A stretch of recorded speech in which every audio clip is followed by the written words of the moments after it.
For a fast and reliable coin service, check out onefifa.com in the description down below. Also for 5% off, use discount code GCAN5. What's up guys, Curtis here and welcome to a brand new episode of the FIFA 10 to FIFA 14 most downgraded. We haven't done one of these for a week or so now, but this is the last of the most downgraded one. And you guys know what that means, we are going to change it up a bit. So before this we did most upgraded, now we're doing most downgraded. What sort of thing would you guys like to see on changes players have had from FIFA 10 to FIFA 14? Stick in the comments down below what you'd like to see me do and maybe we will just do it. But let's get straight stuck in with our first player, who is Robinho. Now Robinho has had a massive downgrade. Obviously he was involved in that big money move over to Manchester City, and in FIFA 10 that he had an amazing card there, absolutely amazing, 85 rated. And then he moved over to AC Milan on FIFA 11. He had 5-star skills, he had a class card there, was so good, same as his FIFA 12 one. 81 rated he went down to, but then straight back up to 84 because he was playing well to start off with for Milan. But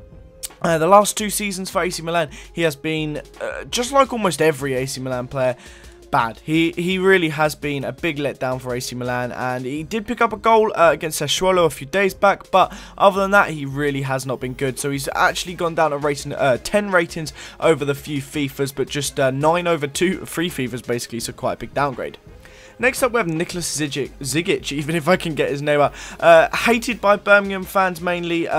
This guy is sapping ridiculous contracts out, and I've heard his contract runs out at the end of the season. I may be slightly wrong on some of this. This is just from memory what I see Birmingham fans saying on Twitter, but and from what I've heard, they can't wait for him to be leaving at the end of the season. And he started off with a 73 rated card. He went 75, 75, and then had an 83 rated man of the match card. I assume that was for a Croatian performance, but nonetheless, that's an amazing card, that 83 rated one. And I actually remember using it. He was just a big lump that you could stick up front and actually did a bit of a job for you. But he got downgraded to 69 last year, and then he is now obviously 66, as you can see there, as Birmingham are having an interesting time in the Championship, let's just say that. Next up we have Garcia. This guy is loved by Liverpool fans. Quite honestly, he's just, every Liverpool fan you ever speak to, if you ever mention this guy, they're like, oh yeah, he was brilliant. He's a real big fan favourite over there. But as you can see, in FIFA 10 he started off with this, I believe it's Racing Santander card, which is a very impressive 82 rated one with some really nice stats of right winger.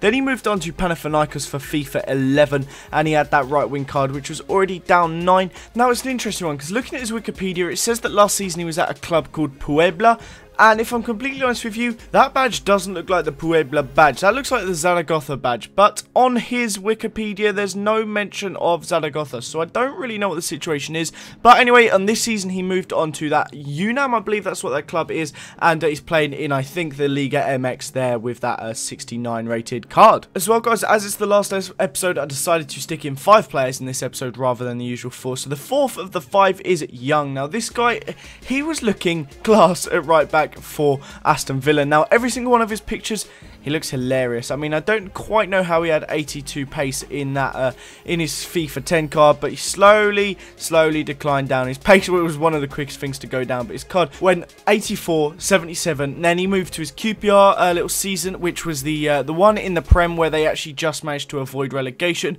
They got 20, so he had 23 appearances in that one.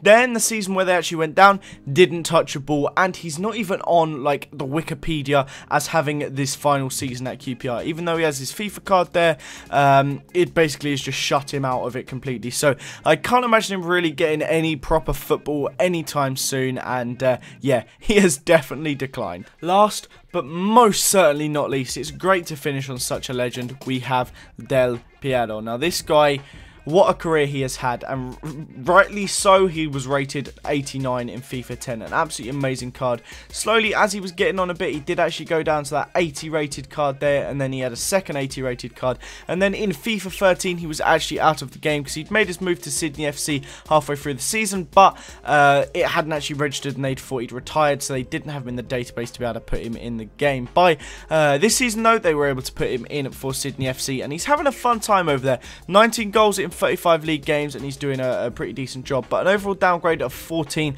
quite a big downgrade. And that, guys, is the end of this little mini series. Remember to stick any comments down below for more players or more series like this you'd like to see me do, similar ones where we look at changes from FIFA 10 to FIFA 14. So stick the comments down below. Thank you very much for watching, guys. Subscribe to this channel if you're new around here. Have a nice day, and I'll see you all next time. Bye bye.